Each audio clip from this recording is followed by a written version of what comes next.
Welcome to Agarwal Editorials. Today we are going to discuss the topic of we need accessibility rules that are based on principles. तो इसमें क्या हुआ, अभी supreme court की ruling आई Rajiv Raturi versus union of India case 2024 में। तो उसमें उन्होंने क्या पाया कि जो रूल 15 था, rights of persons with disabilities rule 2017, वो इन वायलेशन था to the mandatory obligations of rights of persons with disabilities act 2016।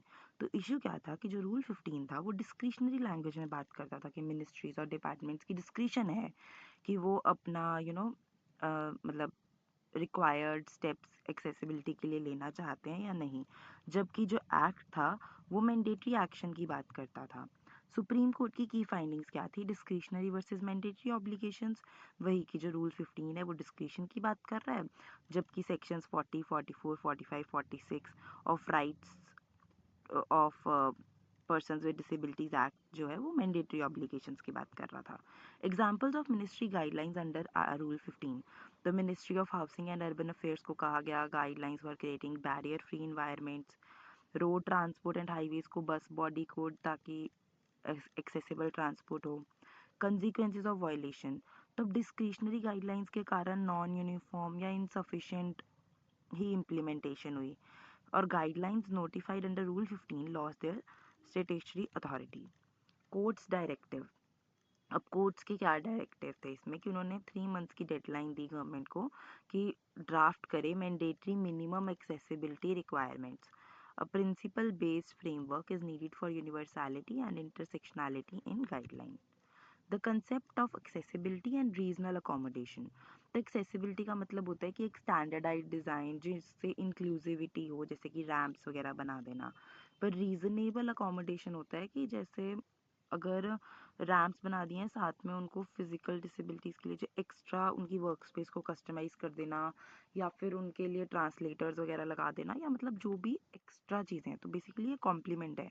वो बेसिक नेसेसिटी सेट कर रहे हैं, रीजनेबल अकोमोडेशन में एक्स्ट्रा जो भी एफर्ट्स रिक्वायर्ड हैं वो करना। कॉम्प्लीमेंट्री रिलेशनशिप, तो वही foundation and it fills the gap for the remaining barriers. Evolving concept of accessibility, तो एक्सेसिबिलिटी जो है वो एक dynamic adopting to new technologies like AI और आईओटी होना चाहिए। तो एक्सेसिबिलिटी ये नहीं है कि आपने एक बार जो डिसाइड किया कि हाँ बस रैम ही ज़रूरी है, नहीं, और भी चीज़ें विद इमर्जिंग टेक्नोलॉजीज उन्हें मतलब इंट्रोड्यूस करते रहना चाहिए। Digital accessibility standards must evolve with modern tools and social interactions. तो फेज रियलाइजेशन ऑफ एक्सेसिबिलिटी, तो अब कनाडा का मॉडल क्या है कि वो पहले एक बेसिक एक्सेसिबिलिटी बना देते हैं। जैसे उन्होंने अब इसमें क्या किया, उन्होंने फुल एक्सेसिबिलिटी बाय 2020-40 किया, और हर ईयर के बाद कोई अगर न्यू गाइडलाइंस आ रही हैं तो उसमें इम्प्लीमेंटेशंस वो वैसे करते रहते हैं कि न्यू टेक्नोलॉजी आ गई या एग्जिस्टिंग गाइडलाइंस अगर तो जो एग्जिस्टिंग गाइडलाइंस हैं वो तो अभी इमीडिएट इम्प्लीमेंटेशन स्टैंडर्ड्स पे हैं नहीं, तो हम पहले बेसिक बनाएं फिर और एक्स्ट्रा रीजनेबल अकोमोडेशन करें, ऐसे धीरे धीरे हम चीज़ों को लेकर चल सकते हैं।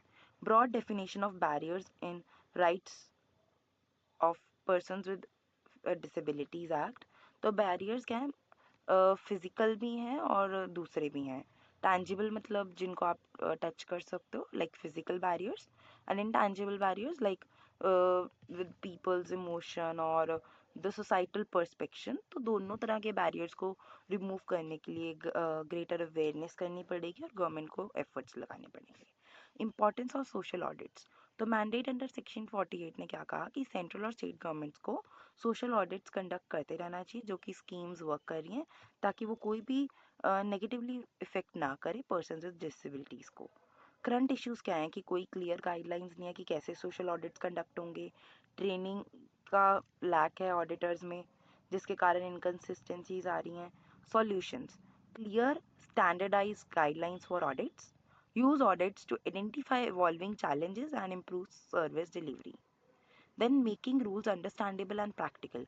तो पुराने रूल्स के साथ क्या प्रॉब्लम थी कि उनमें इतनी कॉम्प्लेक्सिटी थी, फिर हर एक मिनिस्ट्री अपनी अपनी गाइडलाइंस देता था, तो वो चीज़ें इतनी ओवरलैप होके टेक्निकल कॉम्प्लेक्सिटी इतनी ज़्यादा आ जाती थी कि चीज़ें इम्प्लीमेंट ही नहीं हो रही थी, बेसिक भी नहीं इम्प्लीमेंट हो रही थी।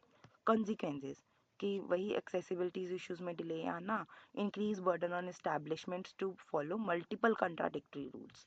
Solution, New rules must be clear and direct, simplified with single nodal authority, preferably Ministry of Social Justice and Empowerment if no one else is there.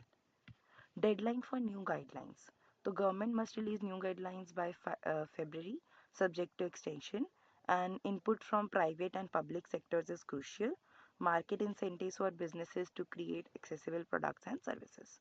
तो conclusion यही है कि new accessibility rules should be principle based, universally applicable and practicable to ensure effectiveness and inclusive implementation.